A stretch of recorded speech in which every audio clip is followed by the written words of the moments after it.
Yes, now coming up on my show, we've got a singer-songwriter who is based in London. Time to introduce my next special guest. We have Rose White joining me on an interactive, Zoom call here. How are we today, Rose White? Hello, I'm very good. How are you, Danny? Yeah, not too bad. Nice to virtually greet you. Yeah. I just wanted to, break you into the interview gently. My first question, how did your musical journey into music commence? Was it always something you were passionate to pursue in your earlier years? I live in London, but I'm from Poland originally. And I used to be a ballroom dancer, funnily enough. And that's where I kind of first fell in love with music. And I come from, my parents are very passionate about music. So I listened to a lot of music growing up. And then sort of growing up, I found jazz and soul. So I discovered more and more genres. And then this whole thing about moving to London and wanting to do, music full time kind of period. And yeah, I started like I moved to London not knowing anyone. So I just wanted to meet some people, meet more musicians, make friends, make new collaborators and stuff. And then here we are, 9 years later, just releasing new album again. So that's quite cool. So you took the plunge, as they say. Yeah, yeah, pretty much. Massive leap of faith. I feel like if I want to do it, now is the time. And how did you find the transition from, say, ballroom to like singing on stage? Um, I feel like I always knew that this is what I want to do. Like I was always more about the music than the dancing, really. I love the groove and I love writing ever since I was really, really young and singing. So it kind of felt natural when I stepped on stage for the first time. It's like, oh yeah, that's a place to be. And when you're on Yeah. stage, do you still incorporate some moves and steps into, your performances? For sure, I move a lot, but it's more like a not choreographed. It's just like a free movement, sort of to the music. Like if I feel the groove, especially when I play with my full band, like they're just amazing, super talented musicians. So when I create like nice little instrument, I was like, yeah, that's the time to dance for sure. Now we're going to talk about some of your songs. Your latest project, well, your latest single, in fact, is called Baby Yeah. Girl. Um, Yes. just give you the opportunity to tell me and my listeners more about this one. What kind of inspired it, Baby Girl? Yeah. So what inspired that song is actually a conversation with a friend of mine, like a 5 a.m. sort of kitchen conversation after a party. You know, one of those when you just get deep, deep into what is life, what are we doing?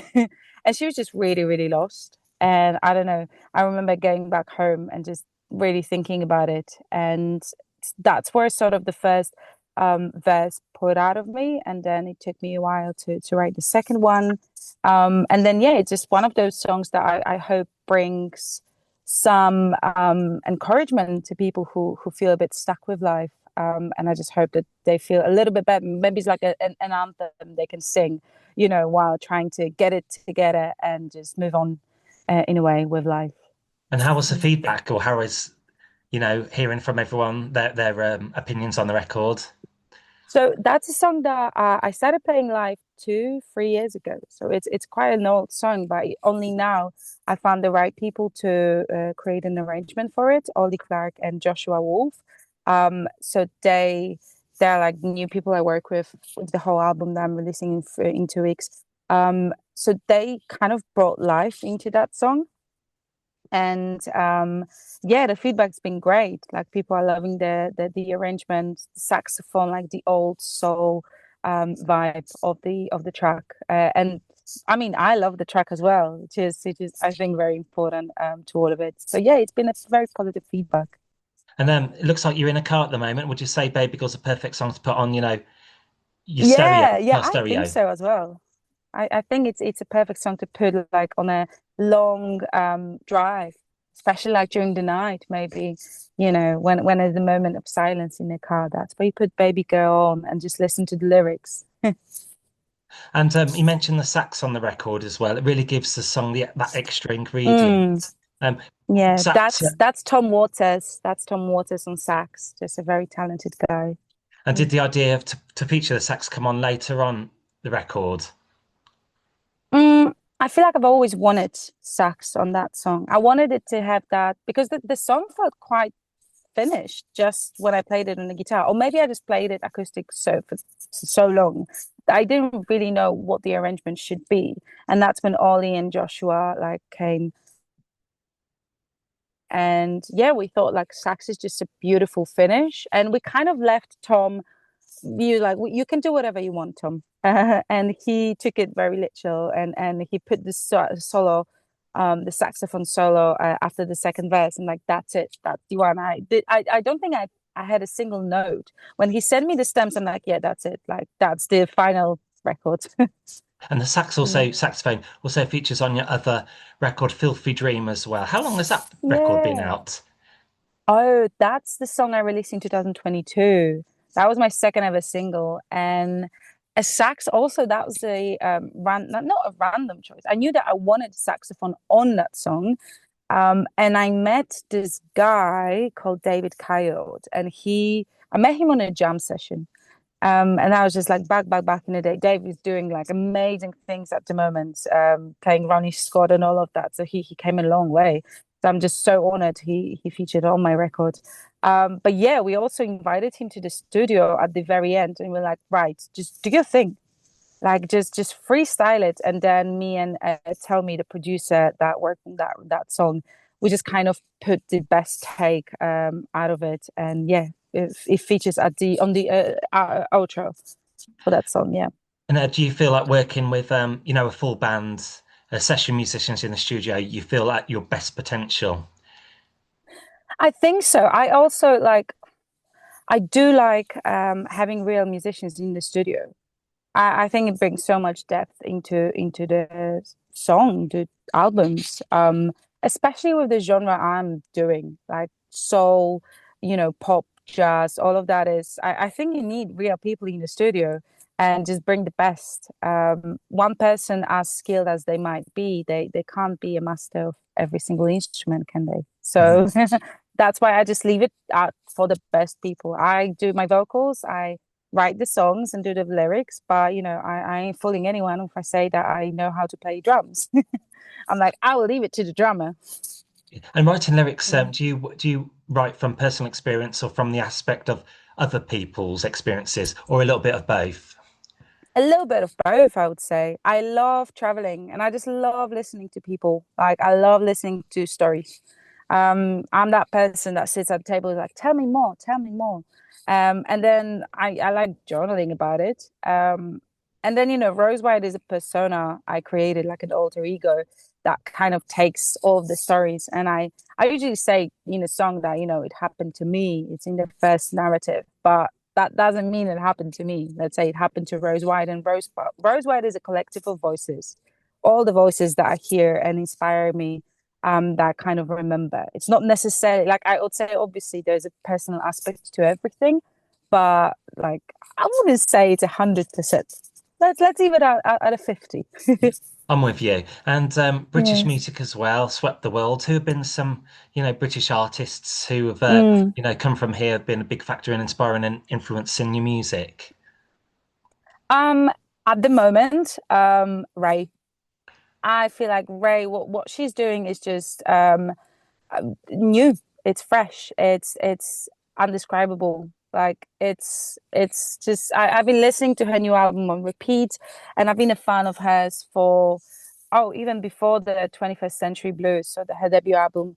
I think it's just really really unique. But also we've got so many great artists on the UK scene that are not that well known. We've got Joe Crooks, we've got Jordan Macampa, Eloise. We've got Nectar Root, obviously Olivia Dean now she boomed, but back in the day she wasn't that big. So it's like all of those artists, I think we've got a lot of good going on the like soul scene in the UK. I'm even dare to say it's the best like in the world from what I can hear. And Yeah. we have our mainstream breakthrough artists, they're on their way, but that's why we do this show for the emerging artists. We just want to give them that Yeah. extra kind of coverage, to get Yeah.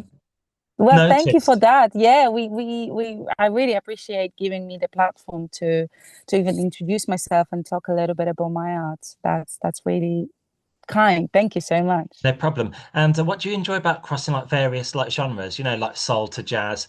They're so intertwinable, Mm, if there was such a word. yeah. Um, I like the fact that like I think if anything Ray proved with her new album is that we can do whatever we want and that's okay. I think I made my peace with the fact that I won't be mainstream, and I don't aspire to be. And once you remove that thought from your head, you remove a lot of pressure and you're like, right, whatever I want to do. Like I was raised in a household that listened to a lot of rock and punk music, and that's still somewhere in my heart. Do you know what I mean? So if you take that and then the soul and jazz influences, you can combine all all of the above. And that I think that's when you can create something unique and new. So yeah, I really like mixing genres. Yeah. Brilliant. And Baby Girl is out now, so do check out that for those who listening or view Yeah. YouTube interview. And did you mention you may have a new EP or album on the horizon? Yeah, it's actually I can't believe it's almost there, 17th of April. So that's my second EP, sophomore EP called A Night with a Sazerac. So three singles from that EP are out already, and then the rest is coming out on the 17th. And obviously, it'll be available like for streaming platforms, but also good old CDs. Like I have good old CDs that you can get signed copy, obviously through Bandcamp on my website. So yeah, Yes. very excited for that. Thumbs up to Yes. CD. Just before the interview, I had a CD playing in my kitchen, and it's just the feel of pressing play, the authenticity. Mm-hmm. Yes, and you see the whole body of work for me. It's like, right, that's mine. I've done that. I don't have one on me. I should just wave it to the camera if I'm in the car. I don't have one at the moment, but don't worry, they'll be on my website and Sure. Bandcamp. We'll maybe get you on a later date, to talk about, your future releases. I'm just going to throw it Yeah. back to the past now. Mention Next of Kin. That's always been a Yes. popular one, riding high on your playlists there. Yes. That's the first single from that EP, A Night with a Sazerag, actually. So it came out in September, and that was the first collaboration with previously mentioned Ollie Clark and Joshua Wolf. That was the first time we met. I came to the studio with a demo, and I was like, right, show me what you've got. And then 8 magical hours later, we had the pretty much the final product that you can hear today. There were not a lot of touch-ups after it. We did everything pretty much in 8 hours, which is incredible. But yeah, just such a groovy bossa nova track that we created. Fantastic. It's amazing when everything just falls into place. Yes, when you know, you know. When the people are right, the chemistry is right, you just know. And Stronger as well features high on your discography. Would you say that's Yeah. one of your favorites or the fans' favorites? Has that classic retro sound, but still feeling fresh at the same time? Yeah, that one is, I would say, fans' favorite for sure. It's this proper soul pop banger, I would call it. I wrote it with my friend Tommy, 3 years ago, I believe. And yeah, it's one of those songs I usually close my sets with, because everyone knows the lyrics, everyone remembers the hook. It's one of those earworms that just stay like stick in your head for, hours and hours after the show. But I do love playing this song live, especially with a full band. It's just such a high energy track. So yeah, Stronger is definitely one of my favorites, for sure. And we'll slip in one more. Mistake I Want to Make, another record from yours. Very infectious. Yeah. Got vocal harmonies as well. And the production is impressive on this one. Oh, that's someone I worked with in the past, Matt Le Pen, as a Swedish producer. I want to say Swedish, yes. And that was such a funny song. I wrote it with a friend of mine called Rob White, and we it was one of those songs that I had a bit of a song written, and I needed a collaborator to finish it. And when we did, it was just such a funny little tune with this unexpected, I would say, outro. I always wanted the outro to be different because it's like a full-on jazz outro to a very soul, funky pop tune, but also another great song to play live because it involves a lot of the audience participation.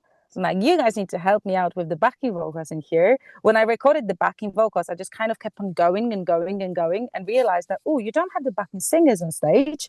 You need to use the audience for this one. So that was a fun one.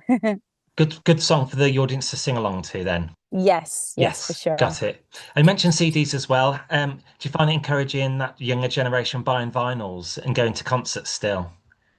Oh well, I hope they are, honestly. So I did hear that the vinyl sales are growing, which is well hopeful. I think CDs, vinyls, we all need that because let's face it, with the streaming platforms, it's not like artists can make a living out of the streaming platforms. Um, Anyone who buys a CD or any sort of merch after a gig or again through websites or Bandcamp, it just helps us massively, and it goes towards. In my case, for example, anytime I sell merch, it goes towards my bandmates or funding the next project, just giving this money back to the producer. So, it's the money that we keep investing into our craft, which is so crucial for us to be able to fund what we want to do because we love what we do, but no one wants to be in debt, obviously. And buying tickets, yeah, it's a big one. I feel like we are so willing to spend hundreds of pounds to see the biggest artists out there on arenas and stadiums. But we don't want to spend like 10, 15 pounds to see a lineup of independent artists, which is a bit sad. So if someone is a music lover and likes discovering new music, I strongly encourage them to do purchase the tickets, not wait to be invited on guest lists and stuff. It just goes such a long way. And honestly, any money I ever make from like ticket sales and merch goes directly back to my band. So it always helps. Yeah, true, true, true. And I know I've touched on this topic before, but it's super important to keep talking about it. Yeah. That's good. Any gigs planned for like the summer at all, like festivals or like? We actually have a massive gig coming up. So, like, with the EP coming out, we are doing a show in London, in the heart of London at the Lower Third, called A Night with a Sazerac. It's actually part two. We did part one in October and it sold out. So we did a bigger venue this time.